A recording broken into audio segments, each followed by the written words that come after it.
I have sex, would she be able to walk? I hope so. I don't see why not. I mean, unless she doesn't walk already. Yeah. These are some anonymous sex ed questions from high school students. What are the signs of pregnancy? Well, they can vary from person to person and from pregnancy to pregnancy. You may not even notice any symptoms at all, but some symptoms can include a missed period, needing to pee more often, tender breasts, feeling tired, morning sickness, or just nausea. Other signs might include changes in your overall mood, or bloating, light spotting, and cramping. Some of these symptoms are things I experienced during PMS or my period, so I feel like the best way to know if you're pregnant is by getting tested. If two men have anal sex, is it possible for one of them to get poop on their dick? If so, is it possible to prevent it, and how? Okay, sometimes poop or the presence of poop during backdoor stuff is inevitable, or it's a possibility. But there are some things people can do to prepare for anal. What the fuck is anal? But there are things people can do to prepare for anal or try and prevent poop. You can try and go to the bathroom beforehand, or drink plenty of water before sex, or try to eat or avoid certain foods before sex. You can also take a shower and wash the anus, clean the area with water and a gentle washcloth, or a loofah, whatever you prefer. Some people really like to use an enema. You don't need to do this, and you shouldn't do this all the time because it can irritate the rectum. Another thing you can do is use condoms. And of course, having open communication with your partner. And if you feel like you have to poop during sex, let them know. What the fuck is a boob? I'm a visual learner, by the way.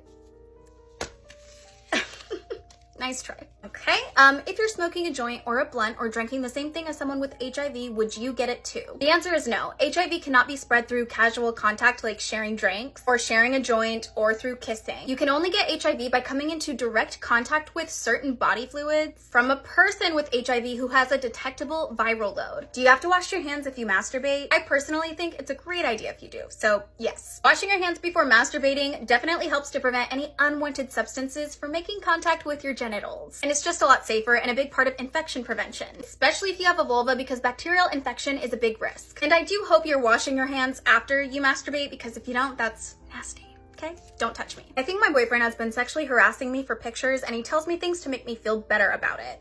It's never okay for someone to pressure you into sexual activity, including sexting. You have the right to say no to anything that makes you feel uncomfortable, no matter what. No matter if they're your boyfriend, no matter if you like them, no matter if you've been married to them. But I do know that it can be difficult to set boundaries or say no when you don't practice it often, or if it's with someone you really love or like and you don't want to hurt their feelings. But there are some things you can try to say to set the boundary. Here are some ways you can respond according to Planned Parenthood. I really like you, but I'm just not comfortable with sending sexts or nudes. It makes me feel like you don't care about me when you keep pressuring me to send them. It's not that I don't trust you. If your phone got hacked, lost, or stolen, the pictures could get out. Or depending on your age, you could say it's illegal for me to send them and it's illegal for you to have them. You can also say love means respecting each other's boundaries. Or finally, my feelings aren't up for discussion, I said no. You deserve to be with someone who cares about you and doesn't pressure you to do things that make you feel bad, unsafe, or uncomfortable. If your boyfriend keeps pressuring you or harassing you, this isn't a sign of a healthy relationship. So definitely trust your gut and prioritize your safety and talk to someone you trust. Get help if you need it and keep documentation of everything. These were great questions.